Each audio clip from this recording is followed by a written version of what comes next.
This is TWiT.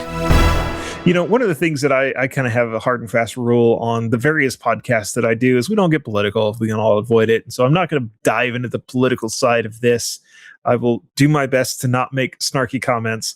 But there is a new law. This one in particular comes out of California, although I will say that California is not the only place, and the United States is not the only country that is looking into this sort of thing.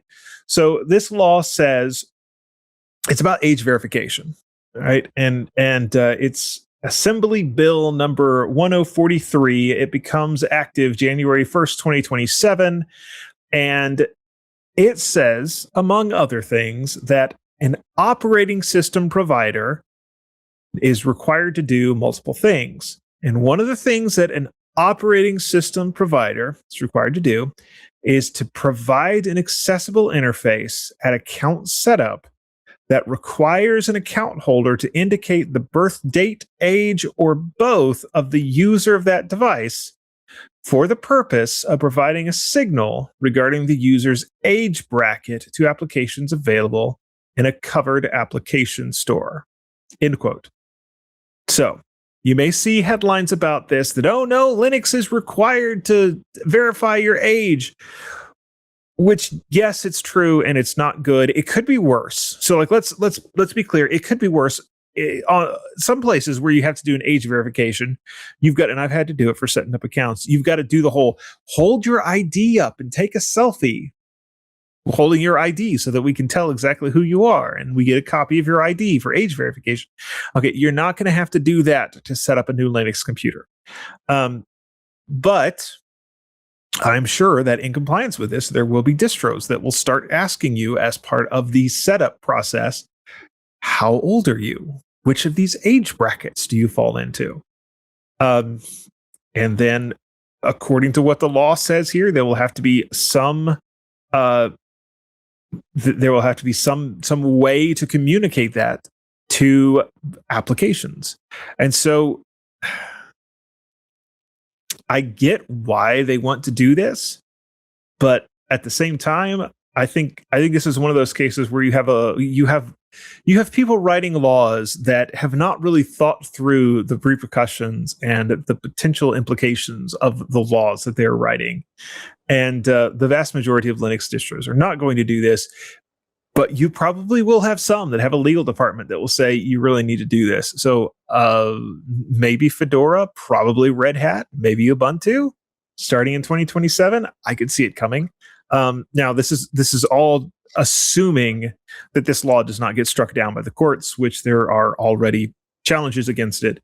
And again, I don't have a whole lot to comment about that. Just something to keep an eye on, that this may be coming to a computer near you.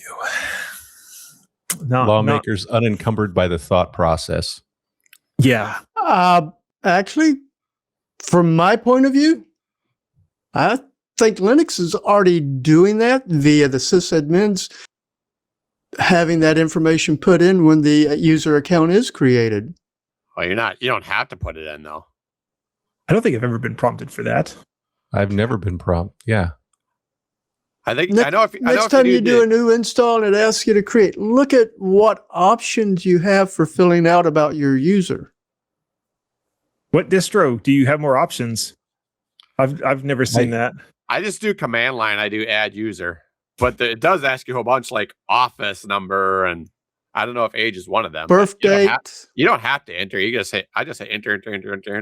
But then again, the assumption is if you're sysadmin ending that, you've got somebody that's of the legal age to work for you. And that still has to be passed on. So even though that collects it still has to be able to be passed on to other apps, which probably isn't being done. Well, I can tell you, businesses are going to say, we don't need that. We're already doing that through our HR. Yeah, but this isn't about the way the law is written. It's not put on businesses. It's put on the OS manufacturers. And the other question that you'll quickly get into is, does, so for example, Ubuntu, like, do they have a nexus in California? Does California have the right to try to enforce this law over Ubuntu? And with Ubuntu, it might. unfortunately, California being what it is, a lot of these tech companies will have a presence there of some sort. Yeah, but somebody who just makes a distro out of Brazil, what enforcement are they going to have for that? Deepin out of China or any of the others that don't have a corporation backing them. Yeah. If there's not a corporate, if there's not a nexus, that's the legal term you'll hear is if there's not a nexus in the state of California, then there's not going to be any change as a result of this. But a lot of the big tech companies, even the ones out of Europe, have a nexus of some sort in California because they want to be able to sell to American businesses. And California is a really popular place to put a tech office. And so there's a lot of them that are going to fall under this. Then I'm going to ask, could PAM do this for you? It could. You could build this into PAM. I don't know if it is there already or not. Like technically, this is an easy thing to do. It's not that hard. It's a trivial thing to do on the technical side. The problem is whether you think the government should stick its nose into this level of detail about how your computer behaves. And how are they going to be able to enforce it for places? Well, and it says for any OS. So if I install OpenWrt on my router, I'm installing an OS and you need age verification for me to do that. If I install something new on my toaster, you're going to need age verification for me to do that. It doesn't make sense in places. Look at Linux from scratch. Yeah. And plus, being open source, so anybody can just bypass it. Correct. Well, I've heard stories about people bypassing, like the Fedora for a while had an end user license agreement. I don't think they still do, but they did for a while. And I read a story where somebody said that irritated me, so I opened up the source code and removed it, and then recompiled, and then installed Fedora. Yeah, or anybody somebody can make a patch and say, "Well, here's the patch how to get that junk out of your system." Yep. That's the go pound sand response. Yes, absolutely.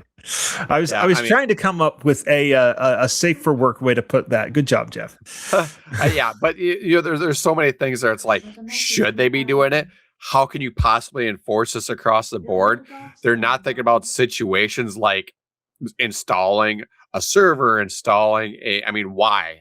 Sure, it can. Installing OpenWrt, and then the whole fact that it's going to be bypassable and you can't even make sure that it stays anyway. Anybody who wants to get around it's going to. Yeah, I think that misses the problem here, though, and the repercussions of this. It's not so much about whether or not you can bypass this, but it's more about the lasting change it's going to have on the industry and sort of the I can't come up with the word. Enforcement? No. The lasting change it's going to have on the way the law works, essentially. Yeah, I'm just saying precedent. It doesn't the precedent it sets. I'm just saying, let's just say this is a good precedent. It's a great idea. They need to do this, and I agree with everything. Let's just say that it doesn't work. Well, and that's why you have Jonathan and I said they're unencumbered by the thought process, because you have people going, the whole idea is I'm going to write a law and then technology is going to magically make it happen. Now, I don't want them to listen to hear this part here. I think if they really want it to work, it needs to be more at the hardware level. Now, I don't know, that's probably harder to do, but probably every hardware vendor has a nexus there. Boy, the gaming companies are going to hate you. And the toy companies. They don't listen to this anyway. But anyway, and then that's at a deeper level than the open source OS that can be, it'd be harder to bypass. So realistically, start putting a chip in everybody at birth. I'm trying to remember what it was called. It's like a TPM chip, but it's age. There was back in the 90s this push to put basically an age verification chip inside of TVs. Was it the V chip? Is that what I'm thinking? Oh, yeah. Yep. That's the V chip. Yeah. So like that's not a new idea, Rob. I will also say the problem is not that it doesn't work, that this law doesn't work. The problem is that companies will still be required to attempt to comply with it, regardless of how ridiculous it is. And so you're going to see some ridiculous things happen as a result, because legal experts in places like Red Hat, and the legal counsel for Fedora, legal counsel for Ubuntu, they're all going to be scrambling, if this law stands. They're going to scramble. Why it doesn't work, because it just forces them to do stupid stuff. Yes, scramble. But then you have the problem that they've been forced to do stupid stuff. Like that's a problem in and of itself. Exactly. I mean, that's part of it not working. I'm not saying I'm not saying it's just not able to function. I mean, it's not able to work on multiple grounds. Like as in, it's not going to work as you're making them do stupid stuff like scramble and try to put something stupid in there, and it's not going to work because people can bypass it. And it doesn't work because they're not considering the things like routers and they're routers and other firmware is an interesting question. I don't know what would happen there. The only way to really truly do age verification is make having any type of privacy illegal. Yeah, so I mean that's eventually, if you really want strict age verification, you've got to have only verified accounts. And that's what some industries are. What's that, Jeff? Or maybe maybe the parents just take responsibility and stop relying on the government. Just remove the stigma and make things like nudity not a problem. Our government wants to be our parent now.